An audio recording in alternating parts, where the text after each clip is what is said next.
Bonsoir chers internautes de Seven Truth TV, très content de vous retrouver ici dans votre émission Seven Sport. Alors Seven Sport du 13 décembre 2021 a un programme somptueux, très riche à vous présenter. On va démarrer avec le tirage des huitièmes de finale de la Ligue européenne des champions.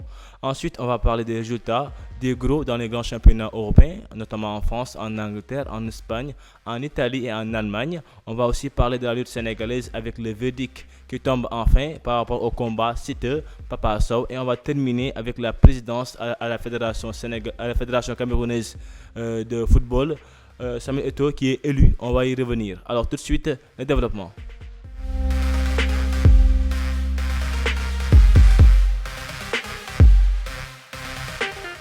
Ça y est, maintenant, on connaît les affiches des huitièmes de finale de la Ligue européenne des champions, des affiches somptueuses à couper le souffle. Il y aura un Sporting contre Manchester City, un Real Madrid contre le Paris Saint-Germain, c'est le choc tant attendu par les amoureux du football. Il y aura aussi Inter de Milan face à l'Atlético Madrid, il y aura Chelsea face à Lille, Bayern Munich va jouer contre Salzbourg, l'Atlético Madrid va rencontrer Manchester United de Cristiano Ronaldo, Villarreal va jouer contre la Juve, donc Ajax Amsterdam face au Benfica, des affiches, comme je le dis, formidables, tellement attendues par les amoureux du football. Je rappelle que les huitièmes de finale se joueront en février, donc pour les équipes qui sont en même forme, elles auront le temps de se préparer à nouveau pour être au top. Alors, on enchaîne avec les championnats européens, comme je l'ai dit, en France, où on joue la 18e journée et le PSG qui bat Monaco 2-0 avec un doublé de Kylian Mbappé. Je rappelle que Gana Gueye et Abdou Diallo ont joué aussi cette rencontre-là.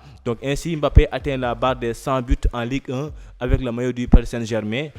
Incroyable, mais c'est vrai. Donc, un vrai buteur, Kylian Mbappé. Lille aussi a fait match nul vierge contre Lyon, un match sans but. Marseille a gagné Strasbourg 2-0 avec un but de Bamba Dieng, un magnifique but d'ailleurs, une reprise de volée tellement magnifique à voir, donc félicitations à notre patriote. Il y a aussi en Allemagne où on joue la 15e journée. Là aussi, le Bayern Munich a respecté la hiérarchie, a gagné 2-1 face à Mayence. Dortmund a fait match nul contre l'équipe de Bochum, un but partout. Leipzig a battu Bayern Mönchengladbach sur le score de 4-1. En Italie, on joue la 15e journée et l'Inter de Milan qui devient leader. L'Inter qui gagne 4-0 face à Cagliari. La Juve continue à vraiment montrer un visage inquiétant en faisant un match nul contre l'équipe de Venice. Milan AC aussi a été tenu en échec par l'Udinese. En Liga, on joue la 17e journée et le Real Madrid a battu l'Atlético pour le derby madrilène 2-0, un but d'Asensio et un autre but de Karim Benzema. Le Barcelone de Messi, le Barcelone de Xavi du moins continue à vraiment souffrir après l'élimination en Ligue européenne des champions. Le Barça a été tenu en échec face à l'équipe de Osasuna. Alors on va enchaîner en Première Ligue allemande, en Première Ligue anglaise du moins avec la 16e journée où Manchester City a gagné Wolverhampton 1-0.